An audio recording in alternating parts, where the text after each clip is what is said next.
오늘 함께 나눌 말씀의 제목은 구원의 즐거움을 회복시켜 주소서라는 제목을 가지고 함께 하나님 말씀을 나누겠습니다. 우리는 지금 대림절의 기간을 보내고 있죠. 오늘이 대림절 마지막 주일입니다. 대림절의 기간을 그냥 보내는 것이 아니라 아기 예수 오심을 기억하고 또 우리의 심판주로 다시 오실 예수 그리스도를 소망하면서 오늘의 삶 속에서 영적으로 내가 고칠 것이 무엇인가, 내가 점검할 것이 무엇인가 우리 생각해보고 함께 결단하는 시간들을 갖고 있습니다. 첫째 주에는 저희가 말씀을 읽읍시다 라는 주제를 가지고 함께 말씀을 읽기로 했고요. 두 번째 주에는 저희가 기도합시다 라는 마음을 가지고 기도의 마음을 가지고 주 앞에 설 수 있도록 합시다. 세 번째 주에는 찬양을 좀 회복합시다. 내 안에 사라졌던 그 찬양의 은혜와 기쁨을 다시 가지십시다 라는 말씀들을 함께 나누었습니다. 오늘 마지막 주일인데요, 여러 가지를 생각해 보았습니다. 어떤 말씀을 준비해야 될까 고민하다가 가장 중요한 것을 놓쳤던 일들이 있어서 중요한 일을 놓쳐버렸던 그 일 때문에 오늘 이 말씀을 준비하게 됐습니다. 그것이 뭐냐면 우리 안에 사라지고 있는 구원의 기쁨입니다. 우리 안에 사라지고 있는 구원의 기쁨. 주님이 나를 만나 주시고 내 죄를 사하여 주시고 나와 언제나 함께 동행해 주시는 그 은혜와 감격을 어느 순간 다 잃어버린 거예요. 또 점점점 잃어가고 있다 하는 겁니다. 우리 모두가 다 나를 죄에서 건져 주시고 자녀 삼아 주신 하나님의 그 구원의 은혜가 우리 모두에게 다 있습니다. 근데 그 은혜를 잃어버리고 있다는 거예요. 그것보다 중요한 것이 없을 것인데 그것을 잃어버리고 다른 것이 더 중요하다고 생각하는 겁니다. 왜 우리는 매번 죄를 지을까? 왜 죄를 계속해서 반복적으로 지을까? 잘해보려고 하는 일들이 죄의 일이고 고민하여 결정한 일들이 매번 잘못 선택하는 이유가 뭘까? 그것이 뭐냐면 내 안에 주님의 그 은혜의 기쁨이 사라졌기 때문에 그래요. 주님과 나의 관계가 바르게 세워지지 않았기 때문에 주님이 나와 함께 하신다면 그렇게 하지 않을 텐데 그것을 잃어버렸기 때문에 내가 선택하는 일들이 죄의 길로 반복되어 가고 있다는 겁니다.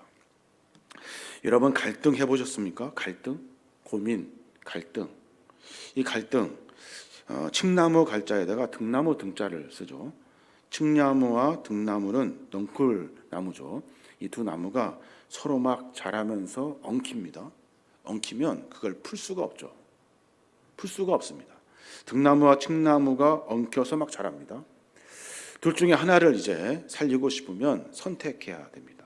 하나를 죽이든지 살리든지 선택해야 한쪽 나무가 죽음으로 그 나무가 말라서 다 이렇게 떨어지게 되죠. 갈등을 풀 수 있는 유일한 방법, 선택입니다.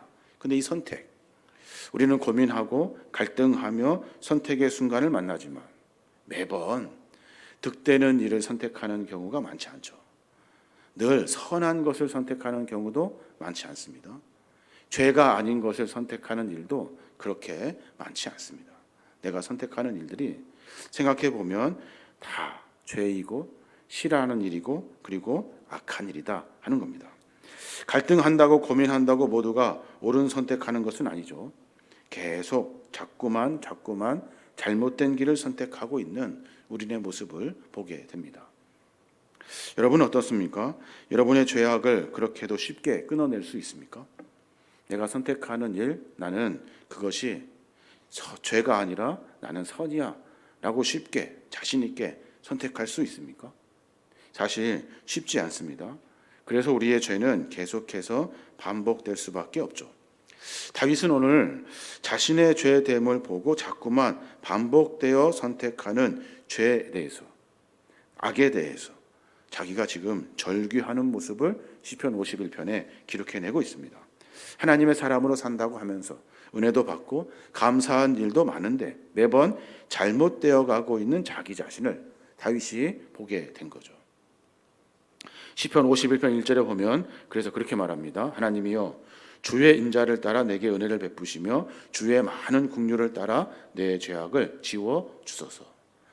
내가 주의 은혜를 만났습니다. 그런데 자꾸 내 죄가 지워지지 않습니다. 내가 은혜를 만난 줄 알았는데, 긍휼이 있는 줄 알았는데 그 죄악이 지워지지가 않습니다. 또다시 계속 반복되고 있는 내 모습을 하나님 보게 됩니다. 내가 선택한 잘못, 내 죄악, 내 악한 것들이 너무 많습니다. 너무 자주 반복됩니다. 하나님 앞에 죄를 지었습니다. 그런데 또 죄를 집니다. 각오하고 결단하는 일들이 자꾸만 실패로 돌아가고 죄를 선택하고 악을 선택하고 있는 자기의 모습을 보고 다윗이 지금 한탄하고 있는 겁니다. 한탄하고. 여러분은 어떻습니까?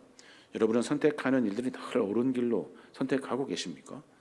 내가 선택하는 일이 혹시 악한 일이거나 죄악된 일이거나 하나님 보시기에 합당한 일들은 없었습니까? 오늘 다윗은 그 이야기를 하고 있는 겁니다. 왜 나는 또다시 죄를 지을까?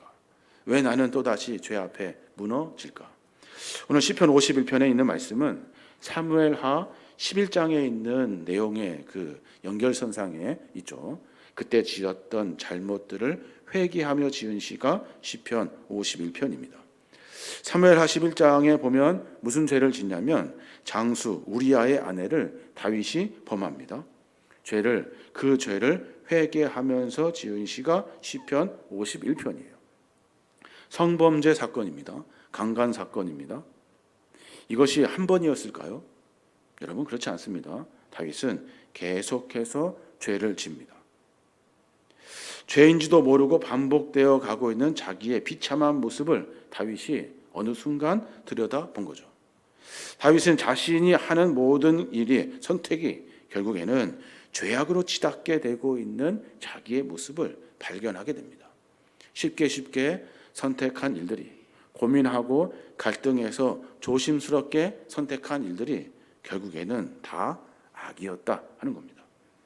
내용을 좀 보면 남편을 전장에 보내놓고 돌아오기를 애원하며 기다리는 한 여인, 그 여인의 목욕 장면을 다윗이 야릇한 눈빛으로 쳐다보더니, 그러더니 어느 순간 다윗의 정욕과 욕심이 그 여인을 범하는 죄까지 치닫게 됩니다.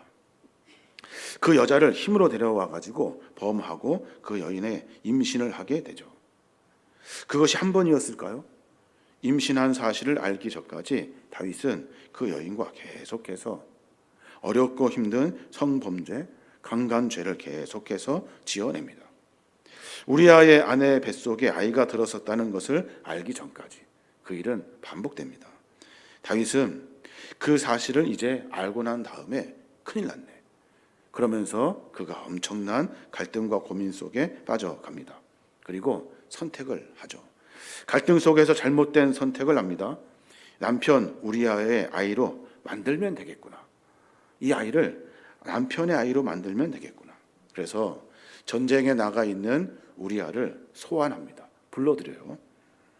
그리고 그 남편이 그 아내와 같이 할 수 있도록 자리를 만들어 줍니다.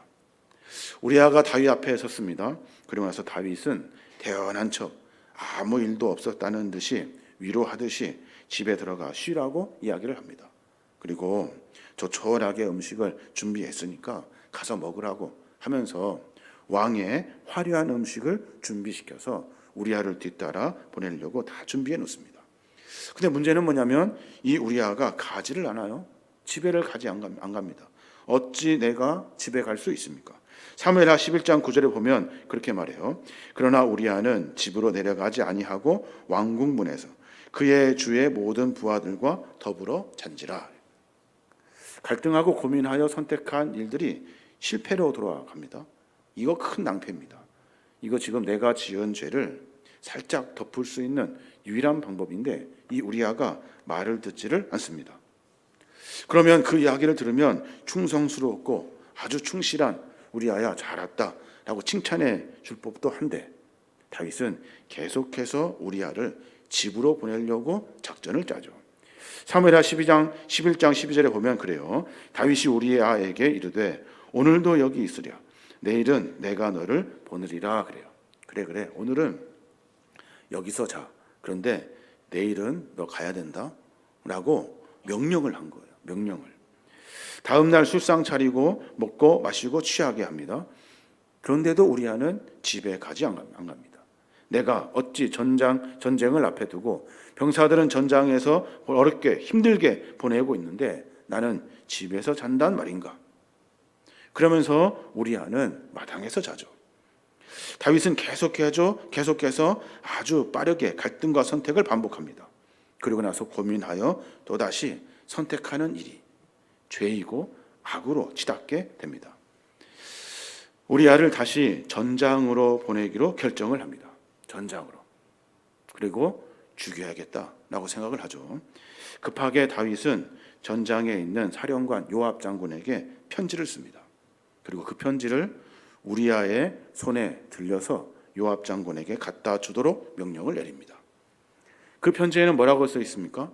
아주 무서운 글이 써 있습니다. 그것도 모르고 우리아는 요압 장군 앞에서 전쟁을 준비하려고 그 앞에 섭니다. 15절에 보니까 그 내용이 그래요. 너희가 우리아를 맹렬한 싸움에 앞세워 두고 너희는 뒤로 물러가서 그로 맞아 죽게 하라. 요압 장군에게 명령을 하는 거죠. 맹렬한 싸움 앞에 우리아를 세워놓으라는 거예요. 그리고 너희들은 뒤에 물러가서 죽을 때까지 기다리라는 거예요. 그가 그곳에서 죽을 때까지. 시간이 흐릅니다. 우리아와 함께 많은 군사들이 전멸했다는 소식을 전령이 다윗에게 전합니다. 그러고 나서 다윗은 화를 냅니다. 왜 그랬냐고? 병사를 이렇게 많이 잃었냐고? 왜 이러냐고? 작전을 도대체 어떻게 짰냐고 막 화를 냅니다. 그 소리를 들은 전령이 조용히 다윗에게 가서 속삭이듯이 그렇게 말합니다. 왕이시여, 햇사람 우리아도 죽었습니다. 그 말을 들은 다윗은 화가 내던 것을 그칩니다. 그리고 화냈던 얼굴 색을 바꿉니다. 그리고 전령에게 그렇게 말해요. 25절에 보면 너는 요압에게 실망하지 말고 용기를 내라고 해라. 전쟁에서 칼은 이 사람도 죽이고 저 사람도 죽이는 것이 아니겠느냐. 너는 그에게 더욱 힘써 싸워 그 성을 함락시키라고 말하고 그를 격려하여라. 완전히 달라졌죠. 잘했다고 칭찬하고 있는 겁니다. 다윗이라는 이 작자가 갈등과 선택의 순간에서 너무나 쉽게 악을 선택하고 있습니다. 그 일은 한두 번이 아니라 계속해서 반복됩니다. 그 악은 하나님 보시기에 분명한 악한 것이라고 성경은 기록해 놓습니다. 사무엘하 11장 27절에 보면 그래요. 다윗이 행한 그 일이 여호와 보시기에 악하였더라 그래요. 하는 일들마다 전부 다 악한 일입니다. 오랜만에 나단 선지자가 다윗을 찾아옵니다. 찾아와가지고 하나님의 선포가 어떤지를 다윗 앞에 이렇게 설명하게 되죠. 그러면서 한 이야기를 들려줍니다. 어떤 부자가, 소도 많고 양도 많은 부자가 가난한 사람의 어린 양, 딸 같은 어린 양, 애지중지 소중히 키우며 함께 먹고 함께 자는 그 어린 양을 부자라고 힘이 세다는 이유로 그것을 빼앗아 잡아서 부자의 손님을 대접하며 기분을 낸 사람이 있습니다. 나단 선지자가 다윗 앞에 그렇게 설명을 합니다. 다윗이 그 말을 듣고 그런 나쁜 놈이 있냐고, 그런 숭악한 놈이 있냐고, 내가 맹세하는데 하나님의 살아계심을 두고 맹세한다. 그 일은 있어서는 안 된다. 내가 반드시 찾아서 죽일 거다. 다윗이 그렇게 호언장담을 합니다. 분을 내고 화를 내고 불의를 참지 못하고 정의의 왕인 양, 선한 왕인 양 다윗은 그놈을 죽여야 된다고 소리를 질러요. 소리를 지르는 다윗 앞에 나단 선지자가 선포합니다. 그 사람이 바로 당신입니다. 그 사람이 바로 당신입니다. 다윗은 그 말을 듣고 그 자리에서 주저앉습니다. 부끄럽고 창피하고 여러 일들을 감추려다가 들통난 것 같아서 그랬을까요? 또 하나는 내 갈등, 내 고민과 속에 나는 왜 모양일까? 라고 하는 마음으로 그 자리에 털썩 주저앉습니다. 갈등하고 고민하고 선택한 일들이 왜 이렇게 삐뚤어지기만 하는지, 나는 왜 이 모양인지, 올바른 선택을 위해 내가 무엇을 다시 시작해야 되는지, 내 안에 도대체 무엇이 사라져서 내가 하는 일들마다 순전히 다 악인지, 죄인지, 하나님 보시기에 합당하지 않은 것인지 다윗은 자기 자신을 심각하게 뒤돌아봅니다. 그리고 나서 한 말이 있는데 그 말이 정직이라는 말이에요. 정직. 오늘 본문에 보면 다윗은 자기 안에 정직이 없음을 발견합니다. 내 안에 정직하지 못한 마음이 있구나. 하나님 보시기에 정직하지 못하고 사람 보시기에 정직하지 못하구나.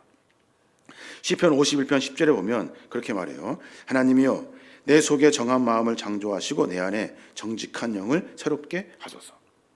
정직한 영, 정직.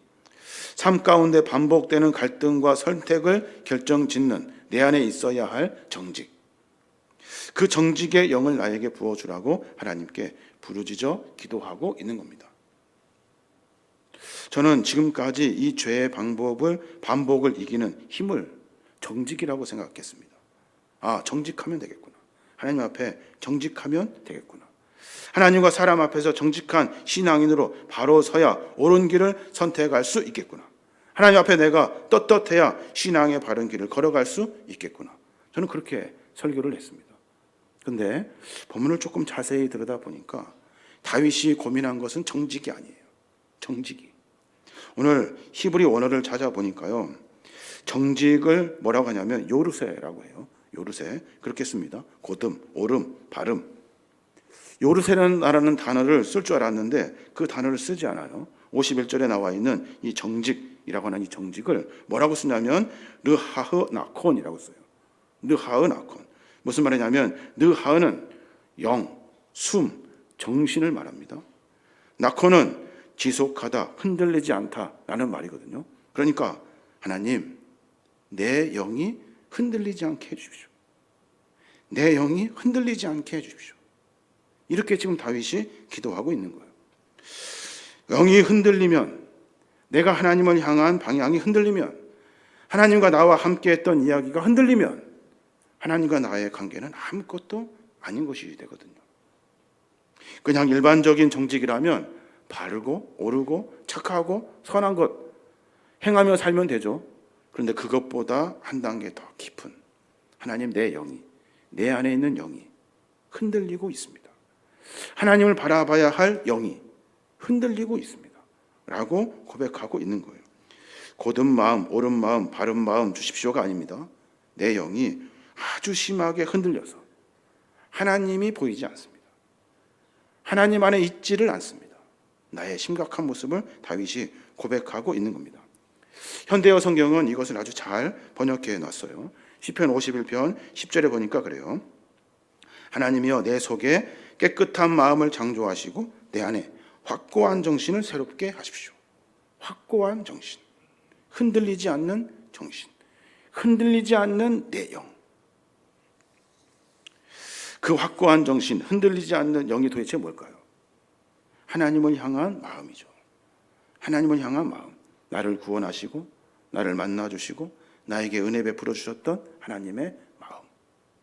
그 마음을 알고 내가 주 앞에 서고 주님을 향하여 기도하고 주님을 향하여 찬양했던 나의 영의 모습. 그 모습을 다윗은 소망하고 있는 겁니다. 하나님의 사랑이 그 영이 흔들리니 별거 아닌 것이 돼버렸어요. 하나님의 구원의 은혜가 다른 일보다 중요한 것이 돼버렸습니다. 내 영을 구원하기 위해 나에게 베풀어 주셨던 하나님의 이 구원의 은혜가 내 안에 영이 흔들림으로 말미암아 그것이 그렇게 중요한 일이 아닌 것이 돼버린 거예요. 나를 구원한 일이 아무것도 아니에요. 겉으로는 왕이고 신앙인이고 믿음 있네 하지만 하나님 없이 살아가는 인생, 그 불쌍한 인생이 돼버리고 만 거예요. 그러니 매번 선택하는 일들이 죄악이죠. 하나님 보시기에 선한 것이 한 개도 없어요.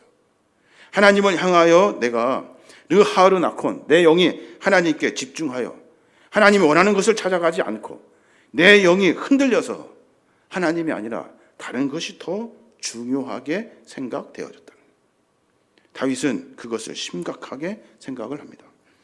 우리가 하나님을 향하여 내 영이 흔들리지 않을 수 있는 이유는 내가 몇 번 운이 좋게 하나님이 나를 도와주셨는가, 내가 감사해야지 라고 하는 사건 속에 내 욕심을 채워 가끔 만나게 되는 운 좋은 일들입니까? 그렇지 않습니다. 사랑하는 여러분, 내 영이 흔들리지 않을 수 있는 유일한 이유는 주님이 나를 만나주셨던 그 은혜의 기쁨을 회복하는 거예요. 그래서 내가 주님께 향하여지고 주님께 찬양하고 기도하고 감사하고 주님만 생각하면 기쁘고 주 안에 살려고 몸부림치는 거예요. 그 영이 흔들렸기 때문에 내가 다른 것이 훨씬 더 중요하다고 생각하는 거죠. 다윗은 흔들리고 사라진 자기 자신에 있는 하나님에 대한 사랑을 내가 잃어버렸구나 하는 것을 깊이 깨닫게 됩니다. 내가 받은 하나님의 은혜를 잃어버렸고요. 하나님보다 다른 것이 더 중요해졌고요. 내가 하는 일이 하나님의 기준이 아니라 내 욕심이 자리하고 있다는 것을 안 거예요. 하나님을 향한 확고하고 흔들리지 않는 영이 나에게는 사라져 버렸어요.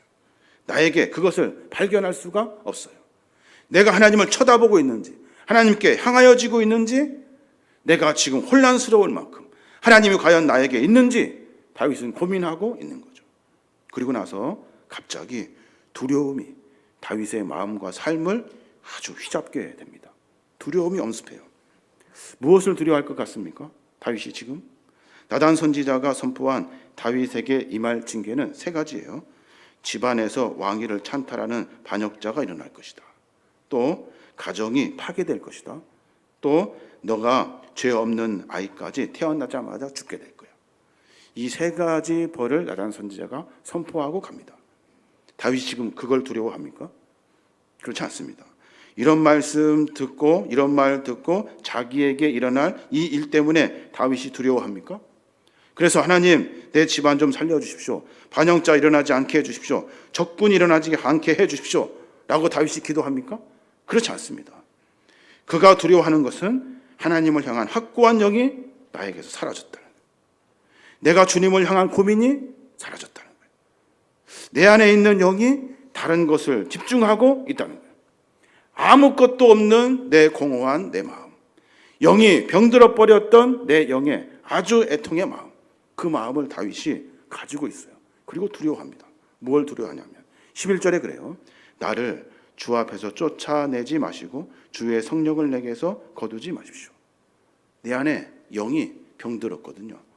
내 안에 영이 하나님을 향하지 않아요. 그럼 하나님 어떻게 하실까요? 쫓아내버리죠. 쫓아내버리죠. 하나님 그러지 마십시오. 내 영 안에 내 영이 하나님을 바라보지 못하고 내 영이 없어졌습니다. 사라졌습니다. 하나님 쫓아내지 마십시오. 불쌍히 여겨주십시오. 버리지 마십시오. 다윗이 그걸 가장 두려워하고 있고 성령님 다시 나에게 찾아와 주십시오. 성령님 나에게 찾아와 주십시오. 기도하고 있는 거예요. 사랑하는 여러분, 여러분 지금 무엇을 가장 두려워합니까? 구원의 은혜를 받았음에도 주님을 향한 우리의 믿음이 확고하게 세워지지 않아 결국은 하나님이 떠나시고 내 영이 흔들려 혼탁해져서 매번 선택하는 것이 하나님의 기준이 아니라 죄악으로 악으로만 돌아가는 우리의 모습, 이 반복되어 가는 이 모습을 우리가 알아야 하는 거죠.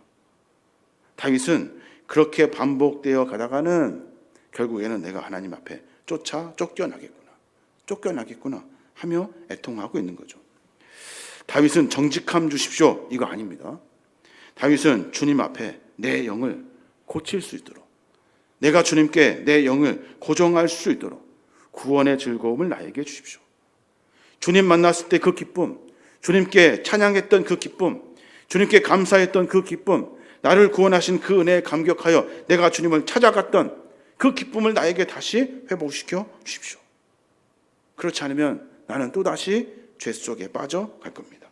그래서 12절에 그렇게 말합니다. 나에게 주의 구원의 기쁨을 다시 주셔서 기꺼이 주께 순종하게 하소서. 기쁨을 다시 주셔서 내가 주님의 말씀에 순종하고 주 앞에 설 수 있도록 해 주십시오. 사랑하는 여러분, 구원의 기쁨이 사라지면 우리는 또다시 죄에 빠집니다. 구원의 기쁨이 내 안에 확고하지 않으면 흔들리는 내 영은 또다시 죄를 쫓아갑니다. 아무것도 아무렇지도 않게 계속해서 죄 속에 빠져갑니다. 왜 그렇습니까? 하나님과의 나의 관계가 아무것도 아니기 때문에 그래요. 시편 51편은 우리가 다윗의 회개의 시라고 알고 있죠. 무엇을 회개해야 합니까? 그가 지은 간음, 우리아와 병사를 죽인 살인, 이거 회개해야 되죠. 근데 시편 51편에는 그런 내용이 하나도 없습니다. 오로지 성적 문제 때문에, 이 성적인 문제 때문에 일어난 일 아닙니까? 이 문제를 다윗이 회개해야 되죠. 언급해야 되죠. 근데 언급하지 않습니다. 다윗은 자기의 성적인 문제와 이 살인의 문제는 상실되었고 심각해진 내 영의 문제라고 지적하고 있는 거예요. 내 영이 지금 잘못되었습니다. 내 영이 지금 하나님을 보지 않고 있습니다. 내가 세상의 것을 보고 있습니다. 이 상태로는 또다시 성적 범죄와 살인과 그리고 죄악 속에 빠져갈 것을 다윗은 알았던 거예요. 그래서 내 영의 문제를 해결하려고 그 영의 문제를 주 앞에 내려놓는 겁니다. 우리는 다윗이 밧세바를 범한 것이 문제의 핵심이라고 생각하는데 그것이 핵심이 아니었던 거죠. 핵심이 뭡니까? 주의 구원의 기쁨. 내 안에 사라진 구원의 기쁨. 내 안에 사라진 하나님의 은혜. 나를 만나주셨던 하나님. 그 하나님보다 더 중요한 것이 생긴 거죠. 왜요? 그 영이 흔들려 사라져버렸기 때문에 그래요. 주님의 구원의 사랑을 잃어버리면 내 안에 확고하지 못한 내 영이 또다시 흔들려 버리면 유혹에 빠지고 살인하게 될 거고 거짓말하고 욕심부리고 미움을 갖게 되고 악함을 또 찾아갈 것이기 때문에 다윗은 그것 때문에 고민하고 있는 겁니다. 주님의 구원의 사랑, 구원의 기쁨 사라지면 안 됩니다. 그거 사라지면 내 영이 주님을 바라보지 못하면 나는 유혹에 또 빠질 겁니다. 구원의 기쁨을 다시 나에게 주십시오. 겉으로 드러나는 반복되는 모든 죄는 하나님이 주신 은혜와 구원의 은혜가 사라져서 나온 현상들입니다. 그러니 내 안에 영을 바르게 세울 수 있도록 하나님 도와주십시오. 시편 51편은 하나님과 나라는 단어가 많이 등장합니다. 하나님과 나라는 단어. 그 다음에 많이 등장하는 단어가 뭐냐면 기쁨이라는 단어입니다. 기쁨. 8절, 12절, 14절, 16절, 19절. 기쁨을 계속해서 갈망하고 있어요. 아니 회개의 시에 기쁨을 강구할 일입니까? 문제를 회개해야지. 다윗은 문제를 회개하고 있습니다. 내 영이 하나님을 바라보지 않습니다. 내 영이 하나님 앞에 혼란스럽게 흔들리고 있습니다. 내가 하는 선택이 그래서 하나님의 것이 아니라 악한 것이 돼버리고 있습니다. 사랑하는 여러분, 우리의 영적 상태는 어떻습니까? 모든 유혹을 이길 구원의 기쁨이 우리에게 있습니까? 모든 것을 선택하는 일들마다 하나님 중심으로 선택할 수 있는 내 영이 하나님을 바라보고 있는 건강하고 깨끗한 영이 나에게 있습니까? 내 삶 속에서 하는 모든 일들이 내가 마음 두고 그리고 내가 하고 싶고 집중하는 일들이 뭐예요? 악한 일들만 선택하고 있지는 않습니까? 우리의 모습이 잘못되었음을 깨달으면 내 영이 잘못되었음을 알았으면 이제 구원의 기쁨을 다윗처럼 갈구해야 하는 겁니다. 다른 것이 아니라 구원의 기쁨이에요. 사랑하는 여러분, 삶은 인생은 성공이 아니죠. 인생은 성장입니다. 성장. 제 이야기가 아니라 인간의 품격이라는 책을 쓰신 데이비드 브룩스의 그 말입니다. 전에도 말씀드린 것 같은데 삶은요 성공이 아니라 성장이라고. 오늘 내가 이 사실을 알았으면 다윗처럼 고쳐가면 됩니다. 다윗에게 임한 하나님의 징계 3가지 다윗이 피했을까요? 하나님 용서해서 넘어가게 하셨을까요? 그렇지 않습니다. 3가지 징계를 다윗이 온몸으로 맞습니다. 그리고 나서 자기가 하나님께 내 영을 고정하려고 그 시련과 역경 속에서도 하나님을 놓치지 않으려고 다윗은 몸부림치며 살아갑니다. 조금 잘 되는 것, 조금 감사한 일이 생기는 것, 내가 소원한 일들이 이루어지는 것, 여러분 이것보다 더 중요한 것은요 내 영이 지금 하나님을 향하고 있는가 하는 겁니다. 그렇지 않으면 내 선택은 악으로, 죄로 돌아갈 수밖에 없는 겁니다. 대림절을 맞아서 우리에게 가장 중요한 것이 뭘까요? 말씀도, 기도도, 찬양도 당연히 해야 될 일들이죠. 근데 그보다 더 중요한 것은 나를 만나주신 하나님이에요. 나에게 찾아오신 하나님이라고요. 내 삶 가운데 구원하신 하나님의 구원의 은혜라고요. 그거 말고 다른 것, 부항구항 별거 다 해도 아무 소용없습니다. 그게 내 안에 다시 세워지지 않으면 다시 내가 밖에 나가 또다시 죄의 길을 선택할 수밖에 없어요. 내 영이 더럽기 때문에, 내 영이 악하기 때문에, 하나님을 향하여 있지 않기 때문에, 내 영이 흔들리기 때문에 그 일이 반복되는 겁니다. 우리 모두가 다 그렇게 고백했으면 좋겠습니다. 하나님, 죄에서 벗어나게 해주십시오. 이렇게 기도하지 마십시오. 불가능합니다. 하나님, 내 영이 하나님께 고정하게 해주십시오. 내 영이 하나님을 향하여지게 해주십시오. 이게 우리의 유일한 기도가 될 겁니다. 우리 모두가 다 그런 신앙과 고백으로 말미암아 하나님을 깊이 만나는 우리 모두가 되시길 주님의 이름으로 축원합니다. 아멘. 마라나타 주 예수